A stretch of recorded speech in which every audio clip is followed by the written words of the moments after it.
Efa misy ny fambara eran-tany izay tokony ampieritreritratsika malagasy izany hoe hoaiza marina zany ny lalana izorantsika. Maro dia maro ny fambara moa zany de tsy resahana amin'ny hoe resaka finonom-pona fa misy ihany koa ny resaka ara-tsiantifika izay milaza ny fambara. Ohatra fotsiny zany mantsy lazaiko atsika rehefa mirongatra zany ny valala ao Madagasikara dia hoy ny Ntaolo hoe ho tonga ny mosary.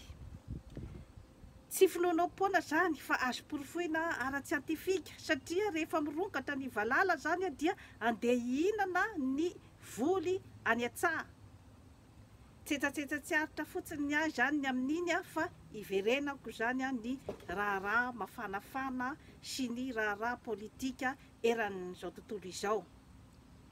Efa tokony zany tsika efa mba miomakomana zany ny amin'ny hoe iza no tokony ho fidinao ho président de la république, hoaiza ny lalantsika malagasy amin'ity indray mitoraka ity satria eto zany no tsotsorimamba izay isarahana amin'ny fomba fanao teo aloha sy ny hoe hiditra amin'ny fomba vaovao izay ahafahantsika zany mikasaka ny asambarana, ahafahantsika manavitra ny tenantsika zany.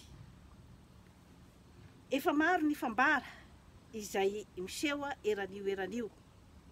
Nisy ny raharaha tany Londres izay hoe nahatratrarana ny corruption.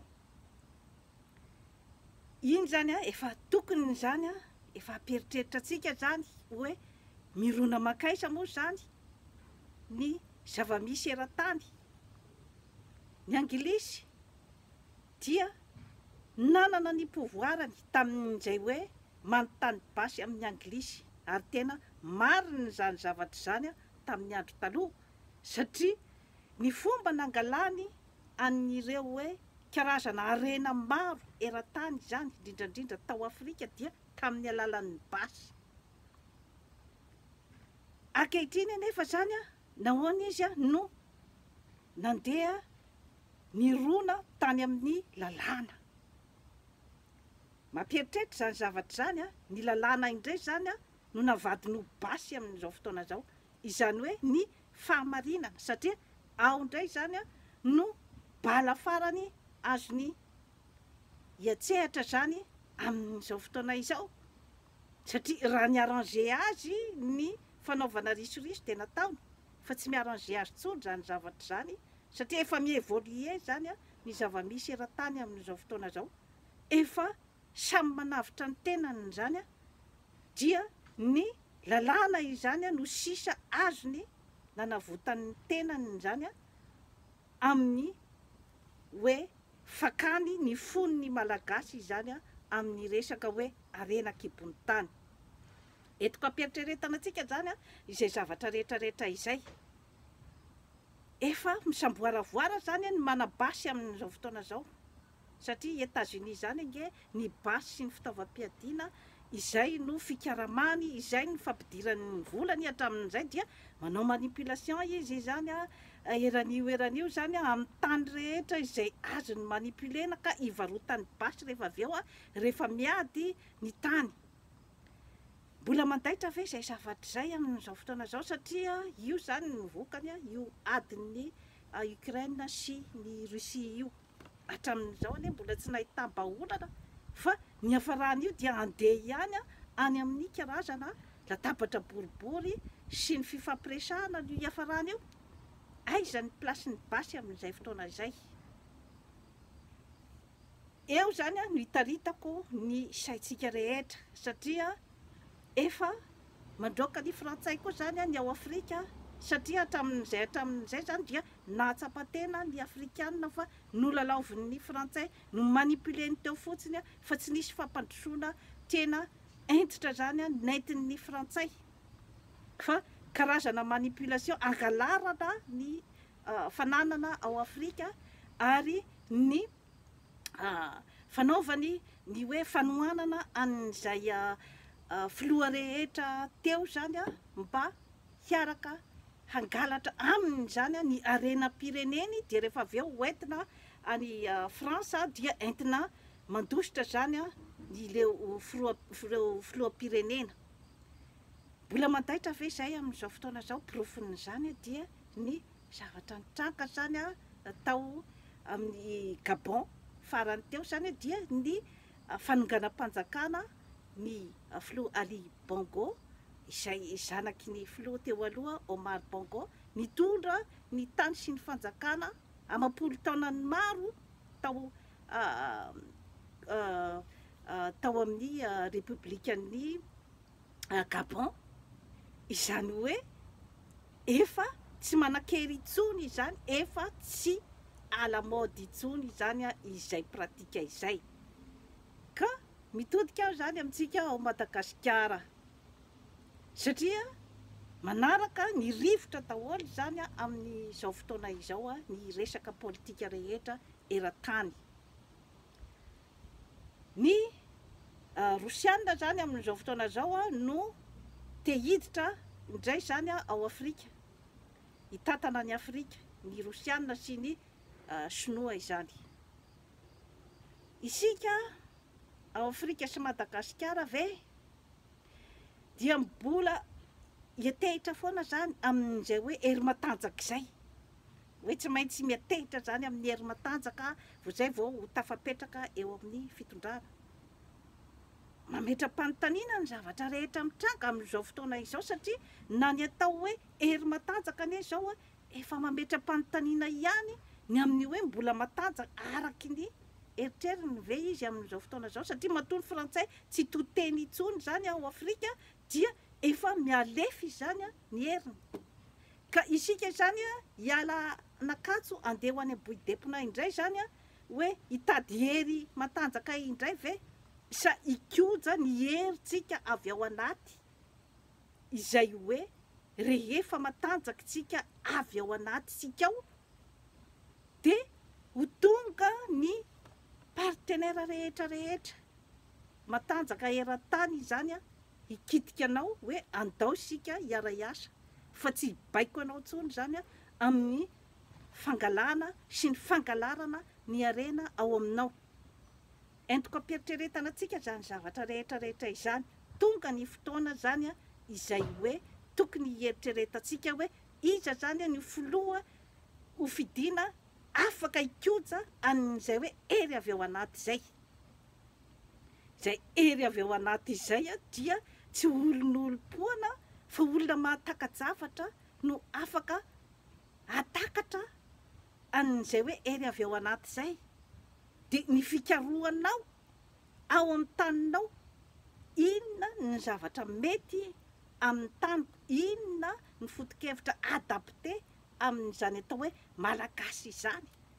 Satria siansa manokana koa io, tokony ho jerevana hoe iza marina moa ireo malagasy ireo, inona ny fotom-pisainany, inona ny forceny, inona ny faiblesseny. Tsy maintsy olona manana an'izay hoe resaka capacité d'analyse, capacité de recherche, olona manam-pahaizana zany no tokony hitondra ny Madagasikara zany amin'izao fotoana izao. Vondrombondrona manam-pahaizana izay hoe tokony anao fikarohana manokana. Efa naverimberiko teto foana ny hoe efa vitan'ny aty amin'ny tany mandroso ane ny fikarohana momba ny ordinateur izay ampiasainao io, ny fiara ampiasainao io, ny avion izay hivezivezenao io, efa vitany daholo zany. Ny resaka fiarahamonina sy ny resaka izay no mampipetrapetraka tsara ny fiainany amin'izao fotoana izao. Ianao zany isika nadray vonina, fa inona zany ilay fikarohana, satria mbola hiandrasantsika azy indray zany ny fikarohantsika, ny asambaratsika. Fanontaniana mipetraka zany zay zavatra zay. Efa mba ny asambaratsika ane zany ny sisa siansa izay hoe tokony ho karohan'ny manam-pahaizana. Hoe aiza zany ny hitondrana an'izay asambaran'izay. Efa misy ny fambara maromaro ao Madagasikara, ny zavatra miseho reny hoe faty tany Mahamasina reny tamin'ny fidirana tamin'ny Gédésil. Zaho akory tsy mitondra any amin'ny hoe finonom-poana satria suggestion daholo ny rehetrarehetra fa afaka anaovana analyzy ny zava-misy ange reny zavatra reny ny hoe iny zany nampiseho ny tableau an'ny fiarahamonina malagasy amin'izao fotoana izao. Inona ny tableau misy dia ny hoe ny vahoaka tsy misy mpijery, ny vahoaka tsy misy mpiaro, ny vahoaka manao zay tiany atao zany amin'ny circonstance rehetra amin'ny fiainana, efa romotra daholo koa ny vahoaka ary mora anaovana karazana excitation sy séduction. Satria nahita an'le vidéo zany amin'le hoe fomba fidiran'le olona amin'le vavahady ngeza be, presque jeune daholo aloha zany ohatra fahitako an'le olona niposesika tao amin'le vavahady ngeza be, de misy mozika henoko zany ao anatin'ny stady ao, zany karazana excitation, karazana séduction izay hoe mahatonga an'le olona entanentana, mahatonga an'ilay olona tsy hieritreritra intsony zany ny fihetsika rehetra izay ataony, fa ny zavatra mahamaika azy zany dia ny hoe andeha ho tafiditra voalohany zany azo plasy, satria iny koa zany misy fidirana bojo, izany hoe zany zavatra rehetrarehetra zany rehefa hoe bojo zany dia ny mpitandro ny filaminana angamba zany mety hoe tsy nokaramaina nga na noatitra terina tsara hoe mba tokony ho jerevanareo ny resaka sécurité etoeto, satria zany hoe bojo zany daholo maty zany zavatra mipetraka daholo zany ao anatin'iny analyzin'iny zavatra niseho iny, anika tao anatin'ny karazana fihetsem-po daholo zany, excitation ny rehetrarehetra zany dia mifanosika zany image-ny société iny tsisy mifampitsinjo fa hoe izany matanjaka zany ho tafiditra aloha azo plasy, dia tsy misy fijerevana hoe misy olona nge eo vao hitsakitsaka maty, zany daholo tsy fantatra. Misy ihany koa aloha ny mametraka ihany koa ny hoe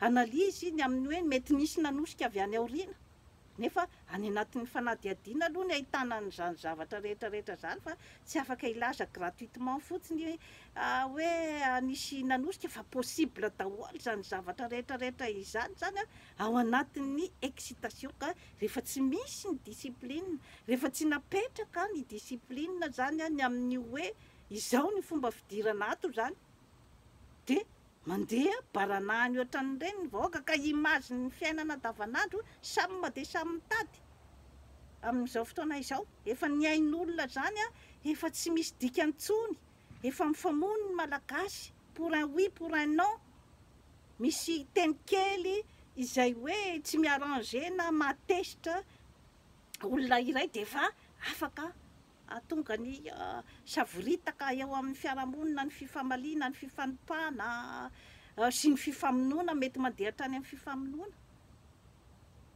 Ka image-n'ilay société mihitsy amin'izao fotoana izao zany ireny zavatra mitranga ireny.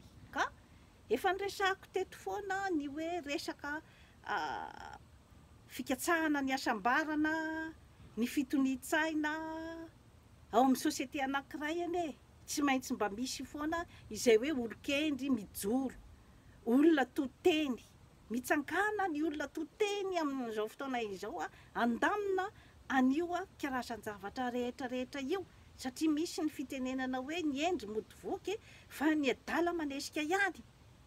Ka ny olon-kendry no afaka zany ametrapetraka zany an'ilay fiarahamonina izay hoe katsahantsika malagasy zany, ny iverenan'ny hoe fihavanana tena izy, dia ny fifampienoana, dia ny fifampitenenana izany ny zavatra mety sy ny zavatra tsy mety, ny fifampitsimbinana, satria hoe ao anatin'ny toe-tsaina malagasy ve ny hoe misy izany ny mpanefoefo amin'ny fiara tsara tarehy dia mahita ny olona rehetrarehetra matory ambany tunnel, matory eny an-dalambe, dia tsy mampiotsina azy zany zavatra zany, kanefa ao anatin'ny adidiny sy ny pouvoir napetraka teo aminy angeny itsinjo an'ireo olona matory amin'ny tunnel ireo. Ka teny atsipoko zany izay zavatra rehetrarehetra izay zany ho an'ny mpitondra fanjakana ny malagasy tsy vaky volo dia ny hoe terme famerimberiko eto foana ny hoe responsabilité, tompon'andraikitra isika malagasy rehetrarehetra amin'izao zavatra mitranga izao, na isika aty ampitan'ny ranomasina zany, na ny mpitondra fanjakana any toerana, na ny vahoaka tsy mandady arina, na ny mahantra mpitsindroka amin'ny zordira, ny matin'ny anoanana, tompon'andraikitra daholo isika.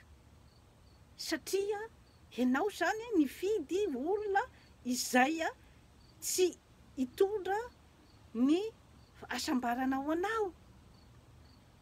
Ianao zany nanaikinaiky fahatany ny resaka fampandriana-drisa sy ny resaka fampanantenana izay natao anao. Ka nandritra n'izay 80 taona izay sika zany tsy afaka naka-lesona mihitsy zany ny malagasy, na ny atao hoe manam-pahaizana. Tezitra moa tsika zany rehefa atao hoe niveau T3 ny niveau ny malagasy.